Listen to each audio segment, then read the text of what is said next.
ನಾನೇನು ಆನ್ಸರ್ ಮಾಡಲಿ? ಹೌದು, ಪಾಂಡಿ ಹೋರಾಟ ಮಾಡಿದ ಪಾಪ ಮೊದಲಿಂದ ನಾನು ಅಪ್ಪಣ್ಣ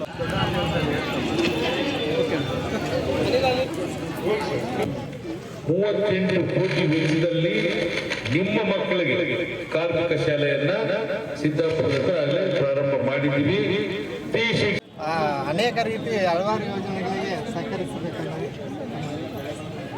ಕಾರಣಾಂತರಗಳಿಂದ ಪೋಸ್ಟ್ಪೋನ್ ಆಗಿ ಈ ವಾರ ಬರ್ತಾ ಇದ್ದೀವಿ. 250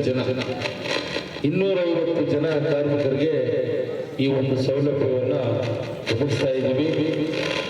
ಆಮೇಲೆ ಕಾರ್ಮಿಕ ಇಲಾಖೆ ಅಧಿಕಾರಿಗಳನ್ನು ತಿಳಿಸ್ತೇನೆ, ಹಳ್ಳಿಗಳಲ್ಲಿ ಕೆಲಸ ಮಾಡೋರಿಗೆ ಅವ್ರು ಕರೆಕ್ಟಾಗಿ ನಿಮ್ಮ ಇಲಾಖೆಯಿಂದ ಮಾಹಿತಿ ಇರಲ್ಲ. ನೀವು ಪ್ರತಿ ಹಳ್ಳಿಯಲ್ಲೂ ಪಾಂಪ್ಲೆಟ್ ಅನ್ನು ಪ್ರಿಂಟ್ ಮಾಡಿ ಈ ಕಾರ್ಮಿಕರ ಹತ್ರ ಹೋಗ್ಬೇಕು. ಅಲ್ಲಿ ಹಳ್ಳಿಗಳಲ್ಲಿ ಬೇಜಾರು ಕೆಲಸ ಮಾಡೋರು ಏನೇನು ಇರಲ್ರಿ, ನಿಮ್ಮ ಆಫೀಸ್ ಬಂದವರು ಮಾತ್ರ ನೀವು ರಿಜಿಸ್ಟ್ರೇಷನ್ ಮಾಡ್ತೀರ, ನೋಂದಣಿ ಮಾಡ್ತೀರ. ನೀವು ತಾಲೂಕಲ್ಲಿ ಪ್ರತಿಯೊಂದು ಗ್ರಾಮ ಪಂಚಾಯತಿ ಭೇಟಿ ಕೊಟ್ಟು ಅಲ್ಲಿಯ ಸಂಘ ಸಂಸ್ಥೆಯವರು ಯಾರು ಕೇಳಿ ಯಾರ್ಯಾರು ಯಾವ್ಯಾವ ಕೆಲಸಕ್ಕೆ ಹೋಗ್ತಾರೆ, ಯಾರ್ಯಾರಿಗೆ ನಮ್ಮ ಕಾರ್ಮಿಕ ಇಲಾಖೆಯಿಂದ ಅನುಕೂಲಗಳು ಸೌಲಭ್ಯಗಳು ಸಿಗ್ತವೆ, ಅವನ್ನೆಲ್ಲ ತಲುಪಿಸ್ಬೇಕು.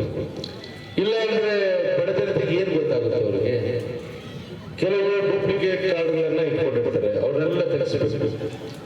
ಇಲ್ಲಿ ಯಾರು ವೃತ್ತಿಪರರಿರ್ತಾರೋ ಅವ್ರನ್ನೆಲ್ಲ ನೀವು ಐಡೆಂಟಿಫೈ ಮಾಡಿ ನಮ್ಮ ಕಾರ್ಮಿಕ ಇಲಾಖೆಯಿಂದ ಐಡೆಂಟಿ ಕಾರ್ಡ್ಗಳನ್ನ ವಿತರಣೆ ಮಾಡಬಹುದು ಅಂತ. ಆಮೇಲೆ ಇದರ ಬಗ್ಗೆ ಸ್ವಲ್ಪ ಮಾಹಿತಿನೂ ಬೇಕು.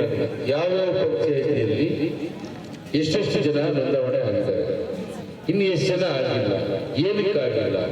ಆಮೇಲೆ ಕಾರ್ಮಿಕರ ಮಕ್ಕಳು ಓದಕ್ಕೆ ಫ್ರೀ ಎಜುಕೇಶನ್ ಇದೆ, ಅಪ್ ಟು ಮೆಡಿಕಲ್ ಅಲ್ವಾ.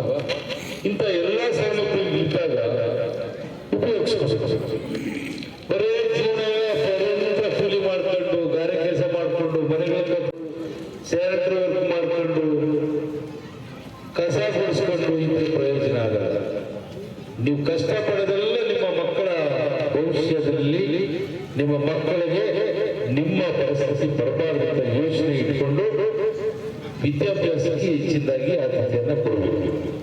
ಏನಮ್ಮ ಕೇಳಿಸ್ತಿದ್ಯಾ? ಕೇಳಿಸ್ತಿಲ್ಲೇ ಮರ್ತೋಗ್ಬಾರ್ದು. ನೀವು ಕಷ್ಟಪಡೋರು ನಿಮ್ಮ ಮಕ್ಕಳು ನಾಳೆ ಬೆಳಗ್ಗೆ ನಿಮ್ಮ ತರ ಕಷ್ಟಪಡಬಾರ್ದು. ಸುಖ ಜೀವನ ನಡೆಸಬೇಕಂದ್ರೆ ಒಳ್ಳೆ ವಿದ್ಯಾಭ್ಯಾಸ ಕೊಡಬೇಕು. ನಿಮ್ಗೆ ಕಾರ್ಡ್ ಸೌಲಭ್ಯ ಇಲ್ಲ ಅಂತ ಹೇಳಿ ಅಧಿಕಾರಿಗಳಿಗೆ ಈಗಲೇ ಹೇಳ್ತೀನಿ, ಯಾಕೆ ಕೊಟ್ಟಿಲ್ಲ? ನಿಮ್ಮ ಮುಂದಿನ ವಾರ ಅಷ್ಟೇ ನಿಮ್ಮ ಕಾರ್ಡ್ ರೆಡಿ ಮಾಡಿಸ್ಕೊಡ್ತೀವಿ. ಆ ಕಾರ್ಡ್ ತಗೊಂಡ್ರೆ ನಿಮ್ಮ ಮಕ್ಕಳು ವಿದ್ಯಾಭ್ಯಾಸ ಫ್ರೀ ಆಗುತ್ತೆ. Degree, MBA, KS, IAS, medical, engineering ಎಲ್ಲ ಫ್ರೀಯಾಗಿ ಸರ್ಕಾರದಿಂದ ಸೌಲಭ್ಯಗಳು ಸಿಗುತ್ತೆ. ನಮ್ಮ ತಂದೆಯವರು ಕಾರ್ಮಿಕ ಮಂತ್ರಿ ಇದ್ದಾಗ 12,000 ಕೋಟಿ 12,000 ಕೋಟಿ ಚೆಸ್ ಅಮೌಂಟ್ 2% ಇರ್ತಾರಲ್ಲ, 12,000 ಕೋಟಿ ಇತ್ತು. ಅನೇಕ ಬಡವರಿಗೆ ಅನೇಕ ಸೌಲಭ್ಯಗಳನ್ನು ನಮ್ಮ ತಂದೆಯವರು ಕಲ್ಪಿಸಿದ್ರು.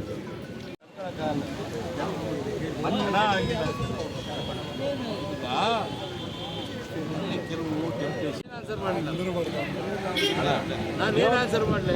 ಹೌದು, ವಾದ ಮಾಡಿ ಕೆಲಸ ಮಾಡ್ತಾರೆ.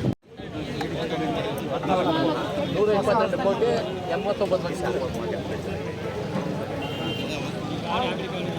ಆಗಲೇ 5 ಲಕ್ಷ ಕೊಡ್ತೀನಿ ಅಂದರು. ಇಲ್ಲ, ಆಗಲೇ 3 ಕೊಟ್ಟಿಲ್ಲ. 3 ಜೊತೆಗೆ 5 ಕೋಟಿ ಅಂದರು.